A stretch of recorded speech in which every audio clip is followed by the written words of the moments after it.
It's a pretty prevalent pattern that I've noticed that pops up every time we make a video talking about the Vegas Golden Knights, but every time this happens, I get a comment or two, a tweet reply or two, a direct message here and there from Vegas fans talking about how they don't support the channel because I am so clearly against their hockey team, I hate their hockey team, and I always like to jump and dance on their grave anytime something bad happens.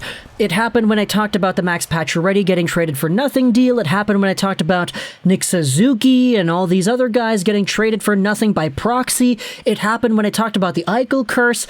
It happens a lot, and Vegas fans apparently don't like me, which is okay. I'm not going to go out there and try to convince you to like me because I'm talking about your team in a way that reflects my personal feelings about the team. Oh, but Lego, you're supposed to be objective and you're supposed to go out there and talk about things without putting your emotional feelings into it. Really? Really? You're gonna pull that? Is that really what you come to this channel for? I inject my personality into every video we make. It's why my Canucks videos, I feel, are so funny whenever the team craps the bed or does poorly, for example, because, yeah, I kind of lose it. And so everybody gets a fair share of a slice of my own psyche, I guess, and Vegas just happens to be at the bottom of the totem pole when it comes to teams that I like because of the way you treat your players, because of the success that the team had immediately right off the bat, because of how disposable everybody seems to be. And so when it comes to a topic like this is a lot more of an, I'm gonna clap my hands together and rub my palms back and forth while smiling at the camera type of topic, rather than the oh crap, here we go again type of topic that we've been seeing with a lot of these Vegas things lately. Let's talk about the goaltending situation in the Vegas system, because as we had known, Robin Lehner, the mainstay guy that the team chose over Marc-Andre Fleury, he's gonna be out for the entire season. We made a video going over the entire situation if you want to see what actually happened and what I dubbed as the Eichel curse coming back here and returning. Then you can go ahead and watch that video, but we had ourselves an idea or two floating around saying that the Vegas Golden Knights probably would want to search for a goalie on the market before the season ends up starting, because, with Logan Thompson being the guy that was kind of in the de facto backup role for a good chunk of last season, potentially being the starter for next year, no disrespect, I want to be 100% clear about that, to Logan Thompson. I know he's a good goalie that has been developing properly, but the idea of him being a starter just yet at the NHL level does kind of scare me off a little bit. And it turns out that all that speculation as to the goaltending, trade rumors, etc. was all bogus, because we had ourselves Kelly McCrimmon, who said yesterday that the Golden Knights will go with a tandem of Laurent Brossoit and Logan Thompson in net. And the first comment on the subreddit here on Our Hockey was kind of funny. I wanted to read it for you for the video. From Fleury and Lehner to Brossoit and Thompson. That's quite a fall. And yeah, you're darn right it's a fall. They traded away Marc-Andre Fleury in the worst way possible without even letting him know that he had been traded, for a player that they eventually terminated for nothing. Robin Lehner is out for the year, and now with Logan Thompson and Laurent Brossoit coming in here, I'm starting to kind of doubt everything that Phil Kessel said yesterday when he signed with the Vegas Golden Knights, and he said, yeah, it feels really good to be a part of a team that's going to be able to win. And, look, they're a good roster on paper. Eichel, Stone, Kessel, Pietrangelo, everybody there is good, and we know the capabilities that the Vegas Golden Knights have. It's just that goaltending tandem, dude. I cannot go out there and put my fate 110% into a tandem like that and conclude that this Vegas team is going to be a cup contender, second, third round contender like they had been the previous few years of their existence. Let's go over both Laurent Brossoit and Logan Thompson, just go over the profiles of both of these players before we come to a conclusion on the season, starting out with, okay, you know what, let's go with Laurent Brossoit, because he is, I would say, a lot more of the outsider in this situation here. Brossoit is 29 years old, 6'3", 203 as a left-handed catching guy, making $2.325 million a season till the end of 2023.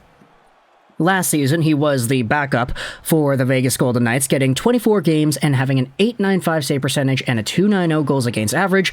He had a negative record on the year.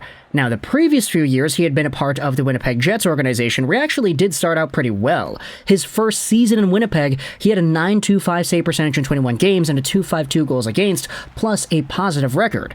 He then had the next few seasons of his Winnipeg Jets tenure with an .895 save percentage and a .918, plus the fact that if you go far back enough in Laurent Brossoit's career with the Edmonton Oilers, bouncing up and down in Bakersfield, playing a few relief games in Edmonton here and there, he actually wasn't terrible. I mean, in 2016-17, he had a .928 save percentage in 8 games played with the Oilers, and a .199 goals against average. The thing is here with Laurent Brossoit, if you cherry-pick the right seasons here and there, you could actually make the argument that he is a pretty stable and qualified goaltending option. It's just the fact that he's never played a season in the NHL that has eclipsed 24 games. That was the most he's ever played in one NHL season in his career, pretty much, and that's when he had his .895 save percentage. Now, we know the Vegas Golden Knights and their defensive systems, it's good enough that they can actually win hockey games, but at the end of the day, you're going to need a goaltender that can actually bail you out, and for Laurent Brossoit in the most previous season's worth of play for the Golden Knights, he just did not do that as much as you would have wanted him to be able to. Now, because of how fickle his entire career has been, he's had good years followed by bad years followed by good years.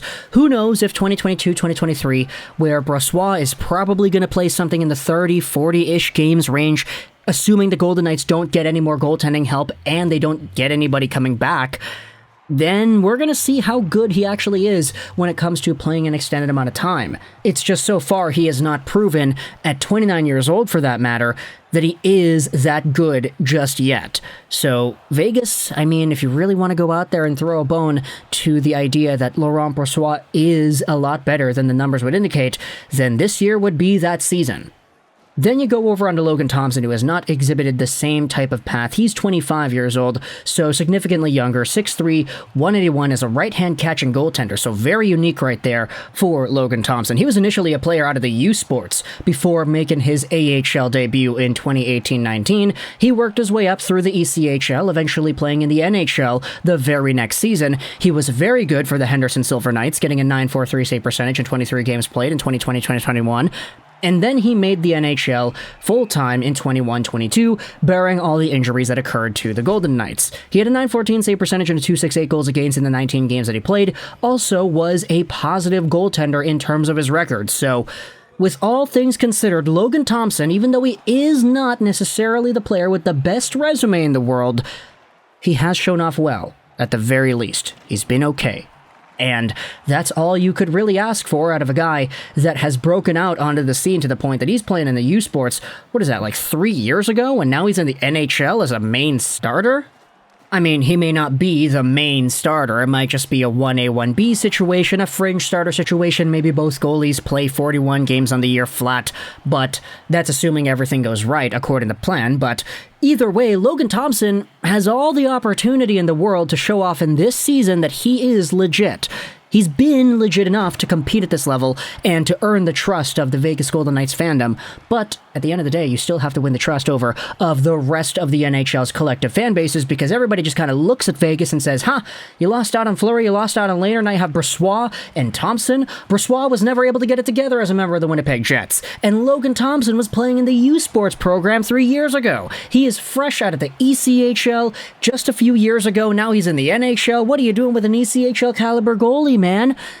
That's kind of the perspective that I feel that a lot of the rest of the NHL's fan base has about this situation, and so I could totally understand that if by the new year we're looking at the Golden Knights and they're desperate, they're absolutely clawing at the wall trying to get a goaltender in a trade because the Thompson-Brossoit experiment does not work. But there are a few realities that I see where this actually does come to fruition and it works okay. Brossoit bounces back and he actually has a pretty decent year, and Logan Thompson shows off that he can actually play at the NHL level as he did in the limited sample he had in 21-22, just in a more extended role. I could see that happening, but I could also see this failing. So, at the end of the day, this analysis of mine, Lego, you're so dumb with your analysis, man. It could work, it could not work. I'm just laying out the facts here, man. I'm just saying that Logan Thompson actually was pretty okay. And I definitely don't want to go out there and place any bets on this because, I know Vegas is the betting capital of the world or something, whatever the heck it is, but this situation is all too risky, man. Like, goaltending, at the end of the day, is a crapshoot, and you can't go out there and project any goaltender to being significantly better than the other unless their names are Robin Lehner, Vasilevsky, Shesterkin, Markstrom, Demko, Sorokin, and I guess that's about it. Every other goaltender, I feel, is a crapshoot, and that does not exclude both Laurent Brossoit and Logan Thompson as well. So, talk in the comments all your thoughts about the Vegas Golden Knights and their goaltending situation heading into 2022-2023. How well do you think these guys are going to be able to perform? Let me know your thoughts in the comment section below. I hope you enjoyed this Juraj 99, and bye.